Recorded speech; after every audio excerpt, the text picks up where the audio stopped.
Well, we're pleased to have with us this afternoon Nicolas KOKKALİS. He is the founder of Pi Network. Nicolas, welcome to our program. Thank you very much for having me.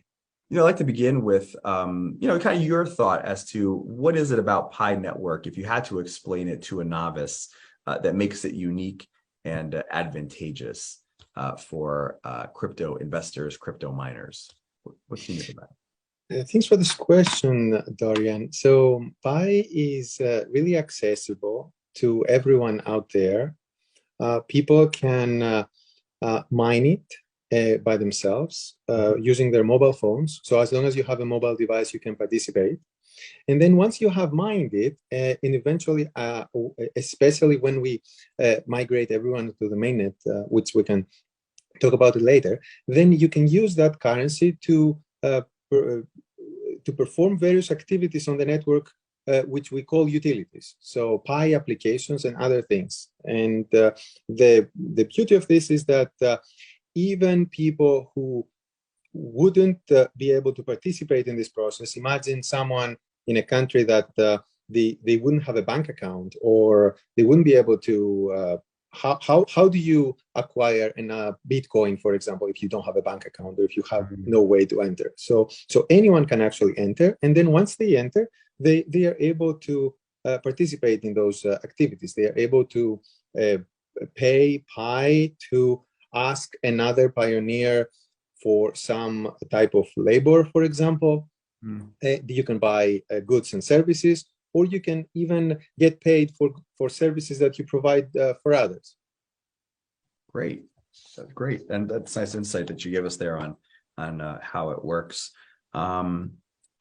So, what does it mean for the future of mining and crypto mining to have the ability to do this right in the palm of your hands?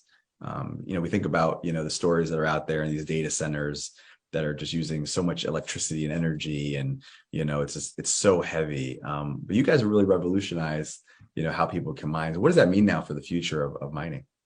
Yeah, I think this is the way to go, because if you think about it, Bitcoin proved to the world that it is possible to have digital currency, and it works. So the first time that it was implemented, it had to be with the way it was to be succeeded. So to succeed, it needed to have servers, it needed to be what it is. No matter how we started, now the world operates mobile. We are living in 2000, it's not 2009 anymore, it's 2022, right. And we're going to the future. So more and more people have exclusively mobile phones, and they don't have computers, or they're using their iPads and their mobile devices rather than. So if you were by saying that you have to exclude all those people from the process, then you're already making something very restrictive. So I think that it is the future, and I believe that even all blockchains are thinking towards that direction. Great. Have you raised funding, and how do you guys make money?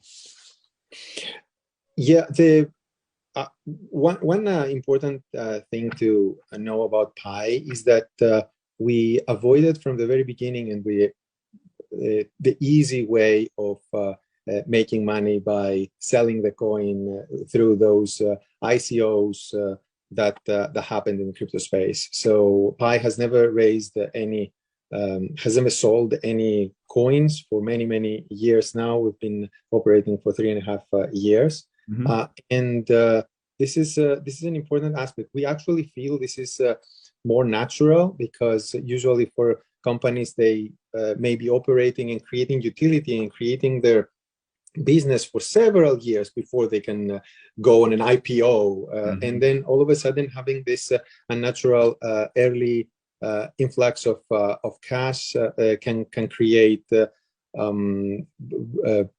unnatural results as well, with what we have seen in happening with other news lately that have been communicated. And in terms of Pi, we bootstrapped as much as we could, and eventually raised some money as part of a traditional Silicon Valley startup from private investors. Got you. So where do you want to take the company? What's ahead on the road of development, and what users can see in terms of the experience in the next year to 18 months, let's say? Well, the goal is to have a very useful, widely accessible cryptocurrency that can allow a lot of people to be able to take advantage of the new utilities of blockchain. And by that, I mean there is a lot of innovation that happens with smart money. So once money can have, some people call it smart contracts. There's multiple ways to think about it, but it's the first time in the world where you can have things like micro escrows or micro payments or other things that essentially creating a new era of possibilities in the world. So Pi is combining those facilities along with a large network of people participating to create something useful for the world.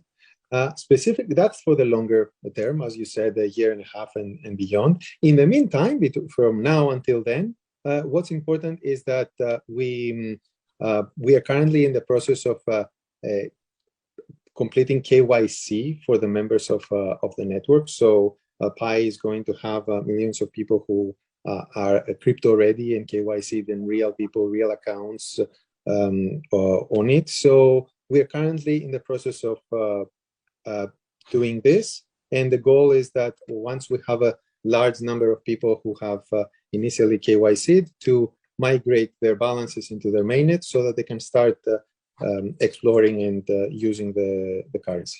Gotcha. Final question. We've just seen really an implosion in the cryptocurrency market, as we've seen in the regular, equity markets. Are you concerned about what you're seeing just broadly in the crypto space? And actually, is it good? Is it clearing out kind of the bad apples in the industry that and then allowing it to kind of move forward in a better place? What are your thoughts on that?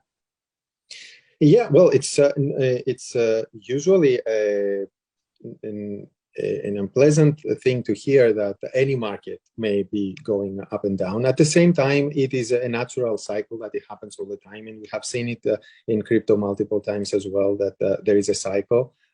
I also agree with the second part of your question, that you mentioned that this helps possibly clear out some activities that are maybe happening with the wrong incentives. So things that are more less of pointing towards something useful, but more leading the world towards, let's say, games, financial games that they can trick people. That clears out the landscape. But overall, for Pi, as I mentioned earlier, we never sold Pi to any person. So there's no one who can be sad that the down cycle is here right now, because no one bought it at a higher price and now it's a lower price because no one could buy it to begin with. So essentially, to the Pi network, the way that the currency is used hasn't really been affected by the external market at all. Because I can give you an example. Right now, people are spending 1 Pi to request to be KYC'd by the network. This 1 Pi, and everybody is paying 1 Pi. This 1 Pi is pooled and then distributed to some human validators, other people in the network who are helping complete the validation. So there's a pool of Pi that is then being paid out to the validators. So within the Pi network, before the crash, people were paying 1 Pi. During the crash, they were still paying 1 Pi, and after the crash, they're still paying 1 Pi, and they're getting paid the same amount that the validators they would. So there was completely no effect at the moment. So now in the future, of course, we all live in a connected world, right? And we don't necessarily, it's not necessarily always going to be living in a vacuum, but that's the current situation. So what's a Pi worth? I'm curious.